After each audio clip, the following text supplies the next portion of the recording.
America had legends, champions, titans of the table. But every time they faced one man, they lost. Over and over again. His name? EFREN Bata Reyes. And for decades, that's the United States just couldn't figure him out. Before EFREN Reyes ever set foot in an American pool hall, the United States was the undisputed king of Q sports. Names like Mike Siegel, Buddy Hall, and Earl Strickland ruled the game. They dominated tournaments, pool magazines, and backroom money matches. Pool in America was fast, assertive, aggressive, punchy, flashy. No outsider had ever come in and truly challenged that dominance until the magician arrived. In the mid-1980s, whispers of a mysterious Filipino player began to spread. He was quiet, unassuming, and devastating on the table. EFREN Reyes came to the US under a fake name, Cesar Morales. Why?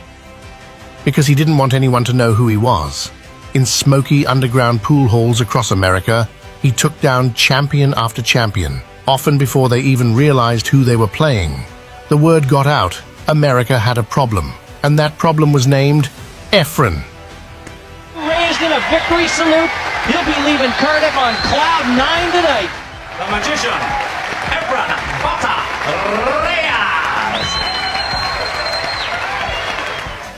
Reyes. EFREN didn't just play pool. He saw it. Angles that others couldn't see. Cue ball control that looked like witchcraft. While American players relied on power and pace, EFREN used touch, control, and geometry. He played like he was 2 steps ahead.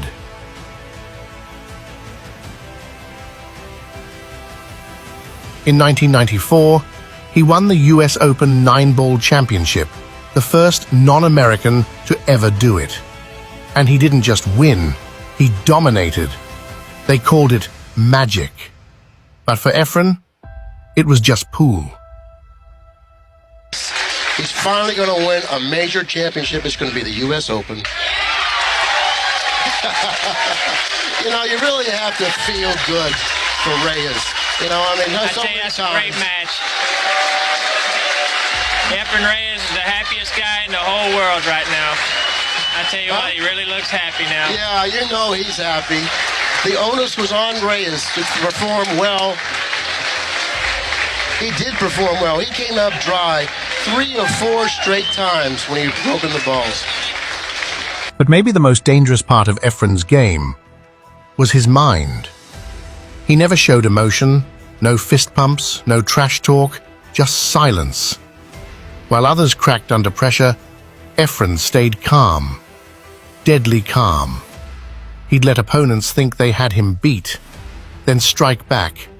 With safeties and shots no one else would dare attempt.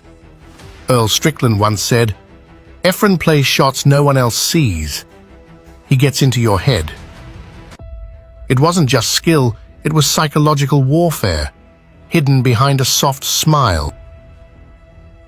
Time after time, EFREN took down America's best. In 1996, he beat Earl Strickland in a race to 120, the famous Color of Money match. The prize? $100,000. The result? EFREN silenced the crowd. He didn't just win matches. He won fans, respect, and fear. Johnny Archer, Shane Van Boening, Nick Varner, they all tried. They all fell.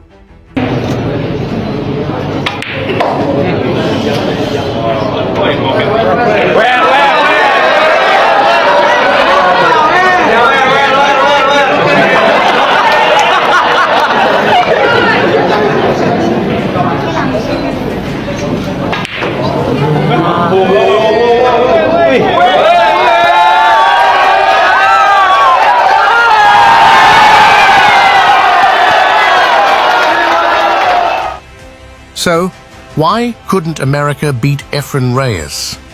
Because they were playing checkers, and he was playing chess. Where they relied on power, he relied on precision. Where they rushed, he waited. He didn't just play pool, he outthought it. Years of hustling in Manila's wild pool halls shaped him. No coach, no luxury, just pure survival. By the time he reached America, he was sharper than any Q-tip on earth.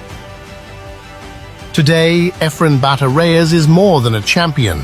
He's a legend, a myth, a master. He changed American pool. He humbled giants, and he inspired a generation. They couldn't beat him. Because EFREN wasn't just trying to win, he was rewriting the game. You mentioned during the live stream that EFREN was your greatest opponent. I think most people would guess that if I would have asked you. But the question is, did you immediately recognize how good EFREN was and that you and him would have this long battle that lasted your career, or did it take you a while to realize that, holy crap, this EFREN guy's not going away? I got to play this guy for decades. Well, he won the first tournament he came here and played. Yeah? I think I finished third. I would have played him. Did you know in that I think tournament? Billy Johnson beat me.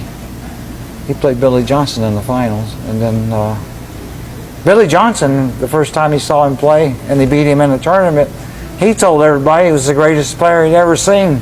Wow. So, but he was right, and I don't think anybody really thought about it. You know, he played one tournament. Right.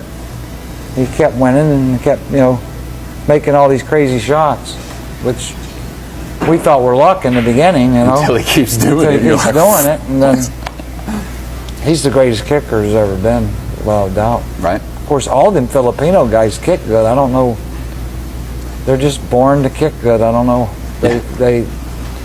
It's a tough country over there, I was just over there, and they're the toughest players on the planet, without a doubt. The most resilient, because they're fighting for anything they can get.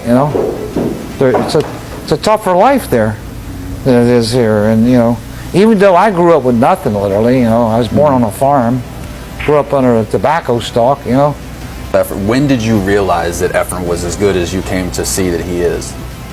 Do you remember the moment you realized how good he was? I didn't think it was that good when I first saw him at the tournament in Houston.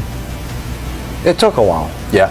For me, to start seeing how good he was. Yeah. If this story gave you chills, hit that like button.